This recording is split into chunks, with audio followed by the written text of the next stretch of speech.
beautiful being. Sorry I'm a bit late.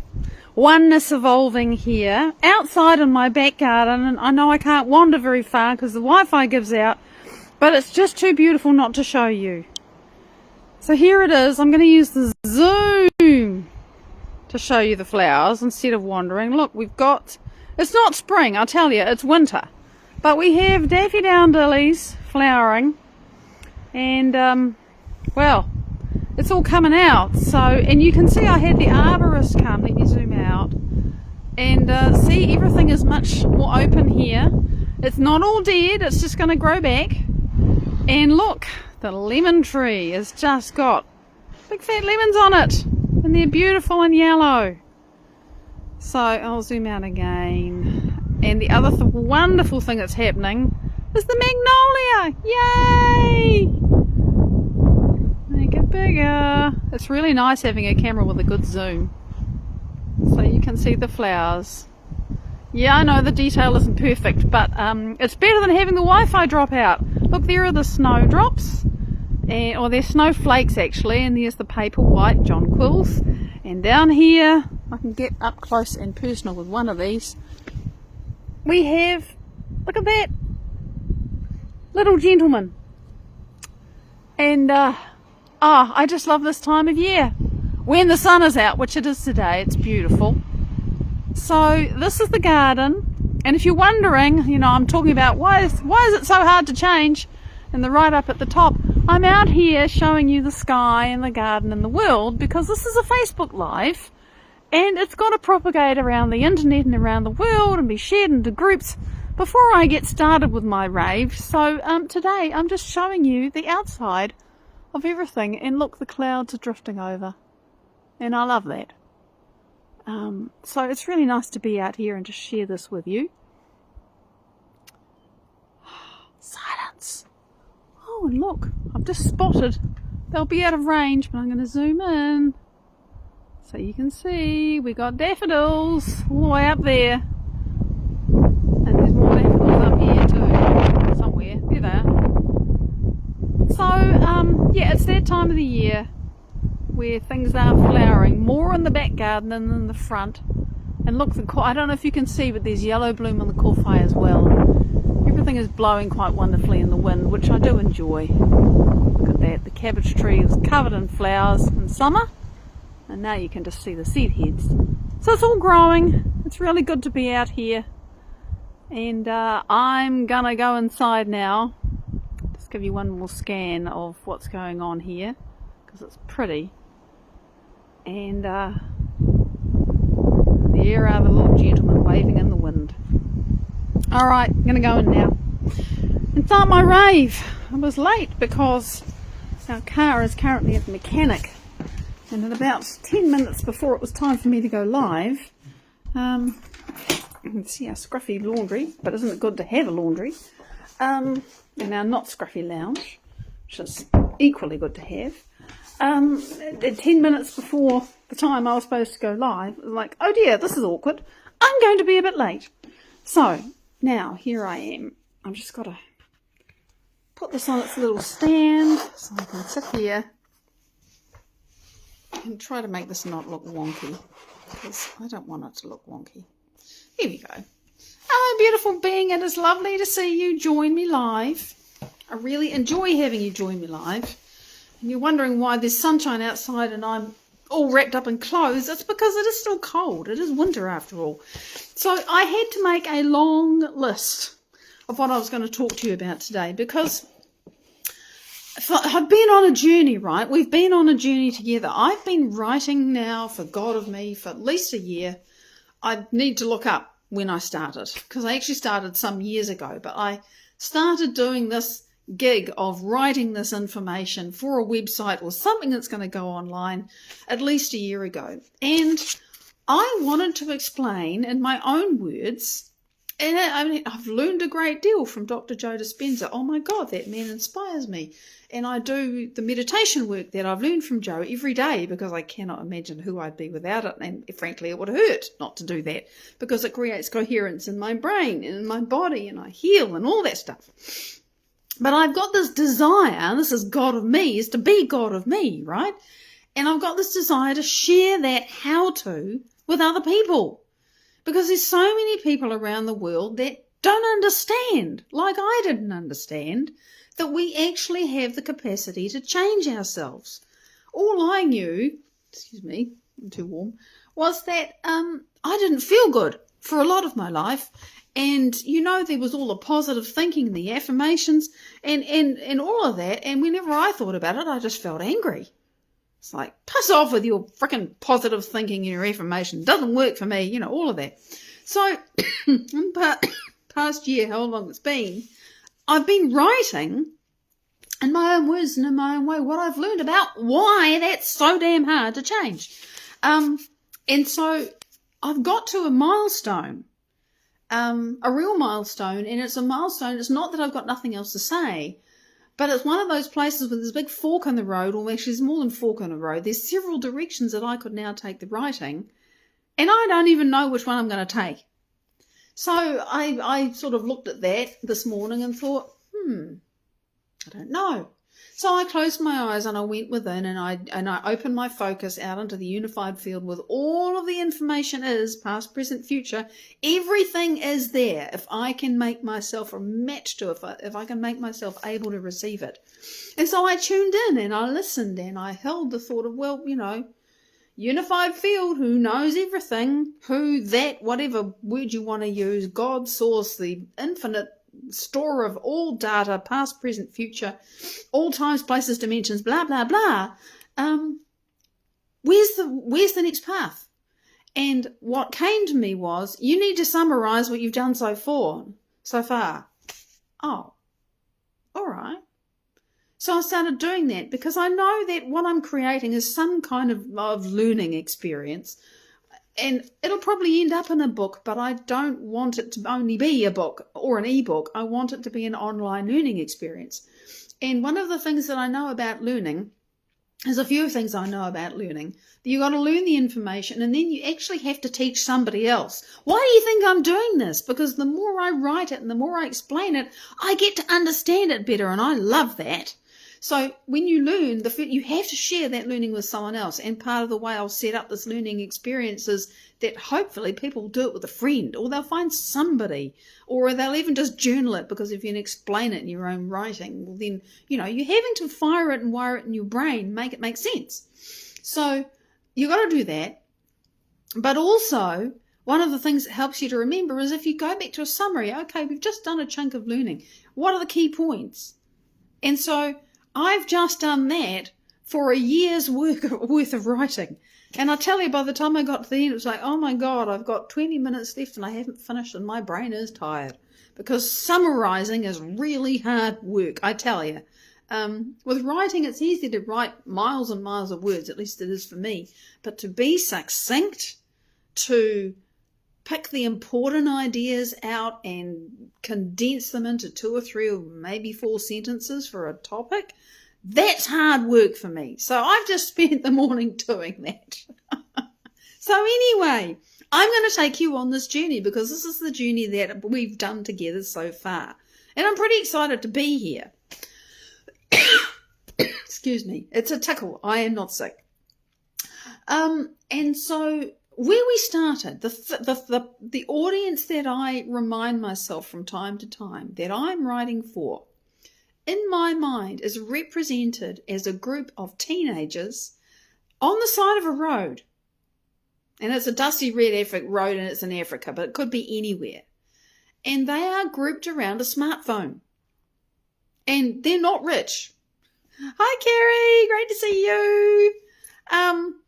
They're not rich. They don't have anything, but they have a smartphone. Because what I realise, long story short, is that many of the disadvantaged people in the world, if they have anything, they have a smartphone. And they have some data.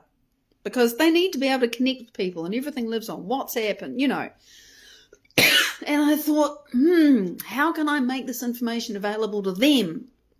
And so I started writing for people that, at the beginning of this experience, know very little at all. And so I use very simple words and very simple concepts, and I built everything from the ground up, which includes not assuming that you understand things like cars and cameras and technology. I mean, what if the person has grown up in a mud village and they know nothing about shops and cities or whatever? There are a whole lot of assumptions that you can't make if you are writing for people who just don't have anything. So I've started very, very simply, but a year later, I've explained really quite complex concepts, still very simply. Excuse me, the tickle continues. It's a post-nasal drip, if you must know, because I'm sure you're wondering, and it tickles. So I've built concept upon concept upon concept, and you have to do that when you're teaching. Because if I try to talk to somebody about a spaceship and they don't know what gravity control is, how can you possibly have a spaceship that flies from A to B if you've got no ability to get stuff off the ground that doesn't involve a huge jet engine? Gravity control can take you light years in moments. It's not the same as jet propulsion, So that's a whole other thing that one day I might write about, because I've learned about that from someone else. So I started thinking about those people sitting on the side of the road with their phone and thinking, what is it that they will relate to? Where are they at? Where do I start for that audience? And you know what I started with? I started with stress. Anybody who wants to change because they're not feeling how they want to feel. And if they're not feeling how they want to feel on some level, it's quite possible that they're feeling stressed. And stress is defined as our response to something that's going on in our world that we identify as a problem. And you can have a little stress response or a really big one. So anyway, I started by talking about stress, what it is, and what the stress response is. And then from there, the next step was to say, well, you have a stress response, you have a thought about something and then you feel a certain way about it. But did you know that you can have a feeling about something and then you will find yourself thinking that way about it? Because that's true. As Dr. Joe Dispenza says, there is never a time that your brain doesn't know what's going on in your body, and there is never a time when your body is not spying out on your brain. There's always a two-way communication going between them. So when you think a thought, you have a feeling, and when you have a feeling, you're going to have a thought. It just doesn't matter. It's a loop.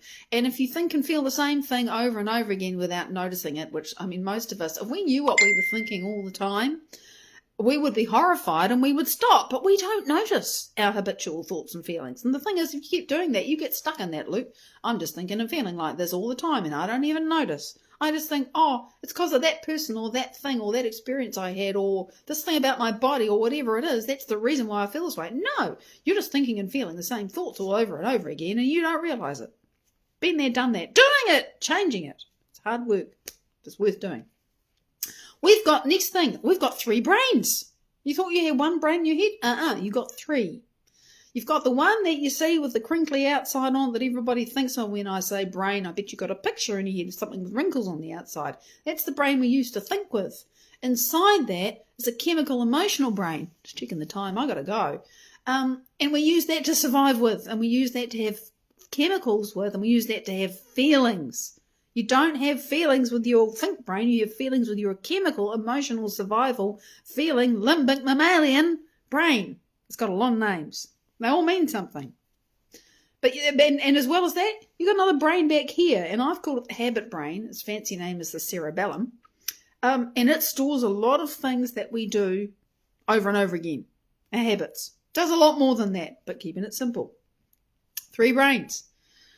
And then the next thing I talked about was learning. And there are 2 ways that we learn. We learn, first of all, by repetition. Watch a child learning to walk. They stand up, they fall down, they stand up, they stay up a little bit longer. Oh, let's try that again, and again, and again, and again. And we work it out. It's repetition. We also learn by association. So the first time somebody hands me an orange and they show me how to peel it and I eat the inside, I learn to associate the taste of what's inside that round bobbly thing that's that certain colour with that round bobbly thing that's a certain colour.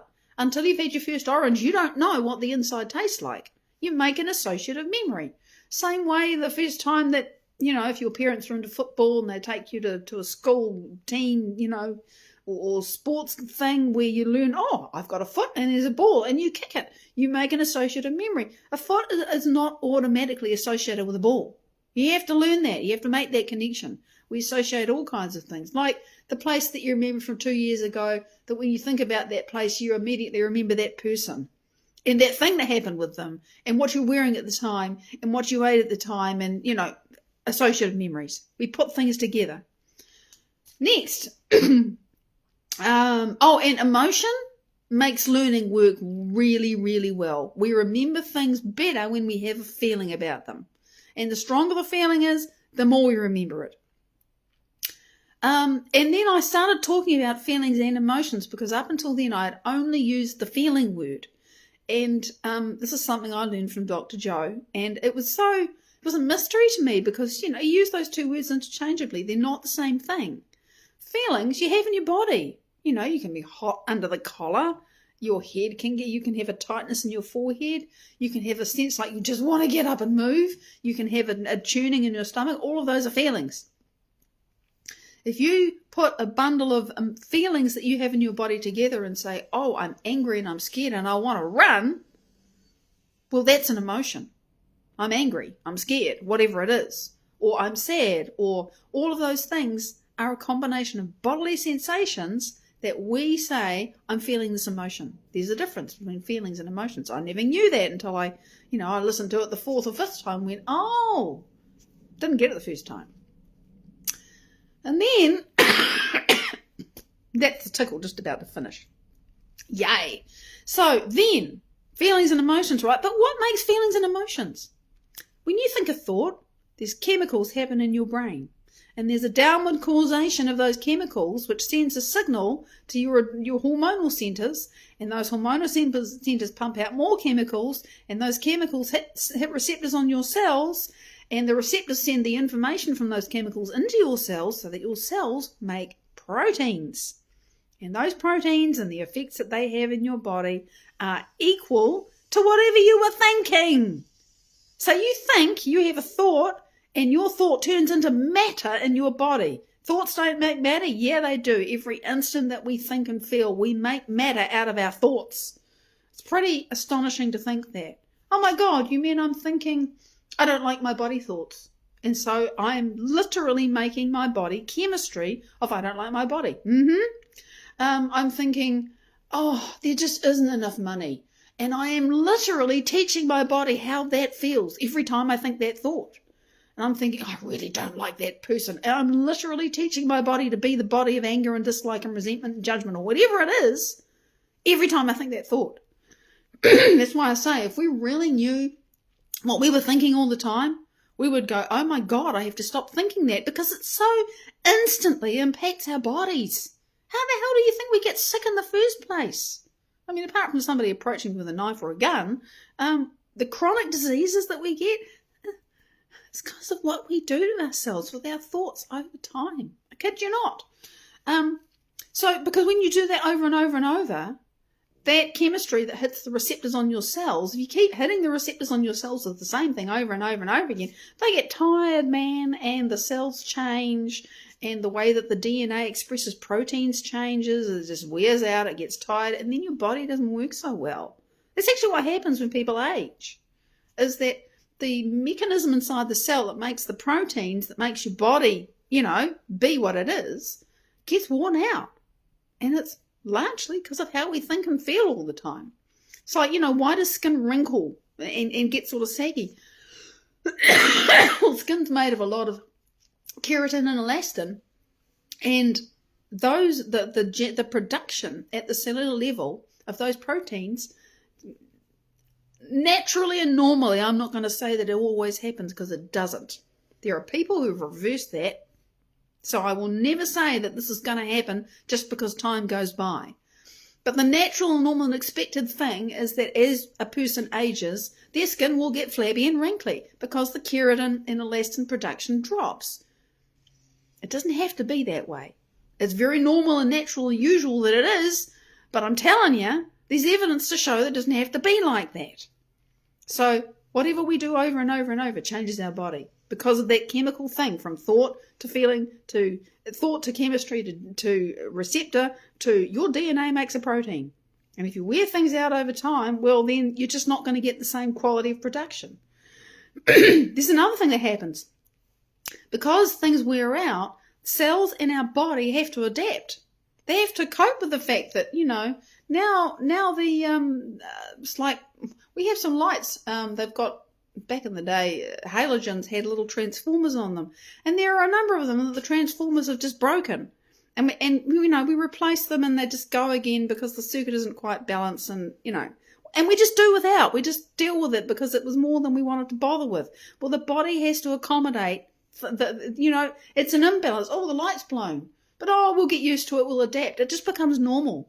So cells remember how they've accommodated the problem. And when they divide, because cells die in our body, so a healthy one will divide to replace it. When they divide, they say, hey, daughter cells, you need to know how to do this. Just come with that installed.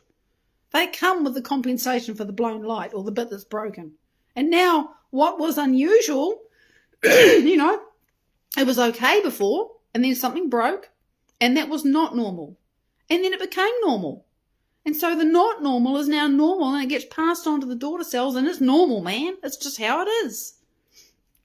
And the problem is, if we've made that change, if we've blown that fuse or broken that receptor or whatever it is through thinking and feeling a certain way for however many years, and then one day we decide we want to think and feel differently, watch out. Because your cells are used to how it is. And as hard as it was for them to change from what was normal to what was not normal, which has now become normal, it's a challenge for them to change from what was not normal and became normal back to what should be normal now. It's hard for them to do that. And I realise there's a concept that I haven't talked about yet, and I need to, and it was like, it's a big word and I don't know how to explain it simply. But the concept is homeostasis. Our bodies like everything to stay the same, because of course if it stays the same, it's good, right? We know we can survive if everything stays the same. But if your homeostasis is actually wonky and not good, it's an effort to push your homeostasis back towards something that's healthier, whether that's physical health or emotional health or financial health. It doesn't matter. It's actually a homeostasis in your body that has to change. And so I've got to talk about homeostasis, and that's probably actually the next thing I need to explain. It probably needs to be fitted into the middle of this whole thing I'm explaining to you now. I don't quite know where, but I realise I have to do it because it's a missing piece.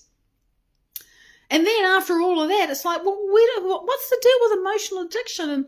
And if this is something that's memorised in my body, what else is memorised in my body? And then I started talking about the 5% of us that is conscious, and the 95% that is not. And that took us on our more recent journey through brainwaves. Remember we talked about brainwaves. When we're born, before we are born, some of our 95% that's unconscious, we get from the genes of we get it in our genes because we're human, right? We're not a dolphin or a donkey or a plant or an insect. We're human. So there's a whole bunch of memories that we get just for being human. And then we get some memories from our parents and maybe even from our grandparents, things that help them to survive, what makes sense to pass on to their offspring. And then we get memories when we're in the womb. And then we're born, and for the first 2 years, we're asleep with our eyes open, if we're awake at all. And information, our operating system, the part of us, that 95% that is unconscious, that's just being uploaded. It's just coming in. And there is no filter on the information for those first 2 years. Our brain is in delta, so we're asleep. And then between about age 2 and about age 7, our brain speeds up. It goes into theta brain waves because we're just busier and we're doing stuff and we're learning things. But all the information still goes straight in. We're just downloading data from our environment, from our society, our family, or attitudes, beliefs, and how things are and how I am and what people think of me and who I am and where it all fits. All that just goes in. Laurie, it's you! Yay! It's lovely to see you, sweetie. And yes, thank God for the replay.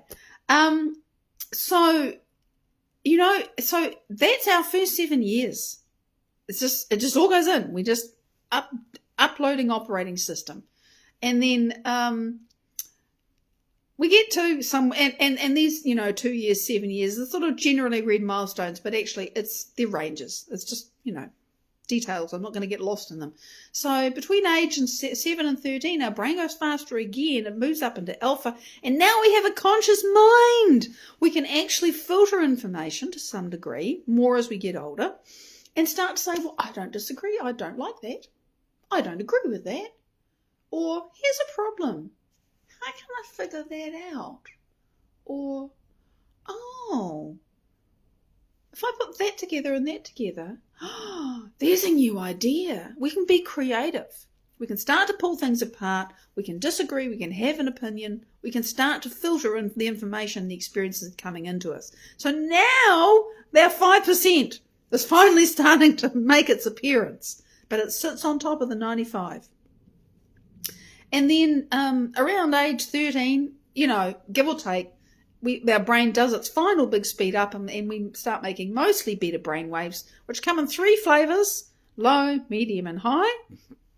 And when we're in low beta, we're relaxed. You're probably relaxed and chilled out listening to me. You're outwardly focused. You're gathering information from your environment. You're processing it. When you're learning, by the way, your brain alternates between beta and alpha, because you've got to go inward. The alpha is an inward state. The external world doesn't exist when you're in alpha. Not there. You're thinking, creating, working stuff out. That's why kids are so oblivious to the world around them. They're just in their own world. They don't actually learn that there's really an outside world, something that's not me, until they get these beta brainwaves, or alpha brainwaves, I beg your pardon, and go, oh, that person over there is feeling something. And it's not how I'm feeling. And it might even have something to do with what I've just done. And they start to make these connections.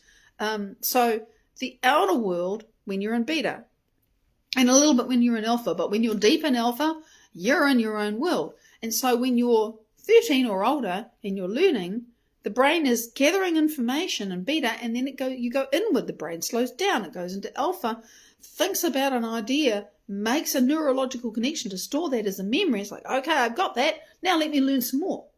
So we alternate between alpha and beta when we're learning. That's just what the brain has to do.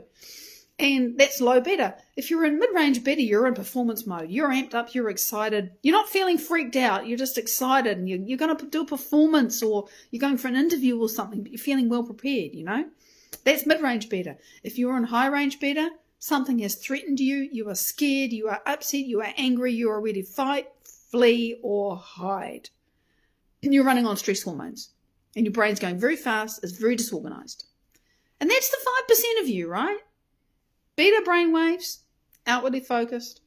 Alpha brainwaves, inwardly focused on your world of thoughts and feelings. That's the 5%. There's a 95% of you that is stored in your unconscious body mind, which has all that chemical programming. That's the you that has to change. Not just the 5% that says, hey, I want to feel differently today. You got to change this too. And in a nutshell, she says, having raved about it for far too long, checking the clock, that is why it is so hard to change. Because you don't just get to make a choice with your conscious mind, the 5% of you that knows what it wants and has skills and memories and experiences and all that, says, oh, well, it's going to be different today. That's cool for about 5 minutes or 2 hours or whatever. And then your body says, hang on a moment. You haven't felt disgusted with yourself for 2 hours. Where are my disgusted chemicals? I'm used to getting those. That's my homeostasis. I'm familiar with feeling those feelings. I need those chemicals to hit the receptors on the cells, because those cells were born with receptors that are made to be hammered with those chemicals. If I'm not hammered with those chemicals, they won't work at all. And then the body starts craving the very thing that you want to stop thinking and feeling and doing. That's why it's so hard to change. We just think it's about a decision. Now, the thing is, I'm sure you have read or seen or heard whatever stories of people who said, I just knew I had to change. I just made up my mind. It was like, boom, and they did it. The reason why people can do that is because the decision that they make is so powerful that it overrides the 95%. But the thing about those decisions is that they often happen when people are really in a corner. You know, they've done everything else. You know, that like an alcoholic who just finally gets to the bottom and says, it's time to change. And it's true. You know, people will get to a point where it's just like, okay, enough. I'm changing. And in that case, you get sometimes really instant or very, like there's a pivotal point and then they change. It's because they've made a really, really powerful decision. And it's been so powerful that the body got the message. Oh, things are changing around here. Okay. But unless it gets that really powerful message or other ways that it can change, the body's just going to say, nah, I'm an addict. I'm used to the chemical information that you've been feeding me for the last 20 years. Don't expect me to change without a struggle. It's not your enemy. It's just doing what it's done all this time to keep you safe, which is to keep things the same. Because when the body is in homeostasis, well, you know, you're not dying. You're in homeostasis. And that's what it wants, is to know that you're not dying. Oh, thank you, sweetie. So it's good to have your mind move. Mine is constantly moving because I keep seeing things in myself that I think, I don't want to think and feel that way anymore. And, you know, I talk about these things with my patrons. It's something I've just started doing. Last week I did the first one, and I'm going to do another because I just had this moment of realizing, oh my God, I've been thinking this way for nearly 58 years in my life. And here I am planning another 50 years, because I sure am. But how am I going to think and feel in that time? Oh my God, I have all these expectations and ideas that I have not even noticed. They are programming my body to not be here in 50 years. Shit, I better change that. It's unconscious. I hadn't noticed it for all this time. So, you know, and it's something else I need to write about at some point. And this is down the track. I can feel it. Metacognition comes later. The ability to get outside our own jar and see what we've been thinking and feeling and the crazy ways that we've been locking ourselves up in prison all this time. It's called metacognition. Without it, you can't change because you don't realize that you need to. And if you do realize that you need to, like I did, I knew I wanted to change. I just didn't know how. And I didn't understand how to even perceive what it was in me that I needed to change. Now I'm really, really good at it. And so I've started sharing my moments, if you like, one a week. Here's a moment of when I've gone, oh my goodness, I did this in my meditation, and I came into my meditation with the desire, the intent, the purpose that there is this aspect of me that cannot continue to be alive. It doesn't belong in my future. I don't know even how to think differently. It's so wallpaper to me that I don't know how to think differently. But by the time I finish this meditation, there's going to be something that I have been able to connect within the unified field that is going to help me change. And I'm now starting to tell those stories to my patrons. So if you want a good reason to support my journey with God and me, those stories are real, they are true, and I think they demonstrate just one person how it actually works. I've got so much more to share on this God of Me journey, but I'm excited about telling these stories to my patrons because I think it makes it real. And I know there's a whole lot, there's so much more. There was a week or so ago, I actually saw God of Me, if you like, this thing that I'm creating as a thought form, as an energy. And it was huge. And the thing was, there was only one little tiny piece of it over here that was colourful and alive and bright. It's like I hardly started. It was enormous. It kind of blew my mind. It's like, oh my God, it's massive. So we're just at the beginning. But yeah, these are the kinds of things that I'm sharing on Patreon. This is the journey that we're on together. And I would love you to join me there because it's getting cool. I got to get the download. I got to know that what I'm putting up there is of value and of use to you. And also, I don't want it to be so much that's like, oh God, too much here. But this I'm excited about. I'm excited to say patrons are going to see some of my journey. I always wanted to share that, but I didn't want it to be too much. Now I know how to make it just right. So thank you for sharing with me. This has been a massive milestone just to get to this point. If you joined in the middle, I've just recapped the whole of what I've written so far. And yeah, my brain is a little bit tired because I had to summarize it all this morning. That was the instruction. And I know I've got to write about homeostasis next, so that's the next piece. Fit that in there somewhere. And then the next part, I don't know. I'm kind of excited, but I think it's about, okay, now we know why we need to change and how this all works. Well, how do you change? I think I'm going to start biting into that apple. Maybe it's more like a macadamia nut. I don't know how I'm going to start, but I will. So thank you for joining me today. It's exciting. I am excited. I feel like my life's kind of beginning for lots of reasons. There are lots of things that have ended for me in the last 2 or 3 weeks. Big things, lifetime things. And so it's a milestone for the writing. It is a milestones for me. Not just one, multiple things that are completing and starting afresh. And I'm looking forward to sharing some of those with my patrons as we go along, and a little bit with you too. But I've got to have something special for them because they're very special people. So thank you. You are special for watching. I invite you to like, share, subscribe, whatever you want to do. If you're on YouTube or Facebook, I always appreciate your attention and your input. And big love. Until next week. Bye-bye.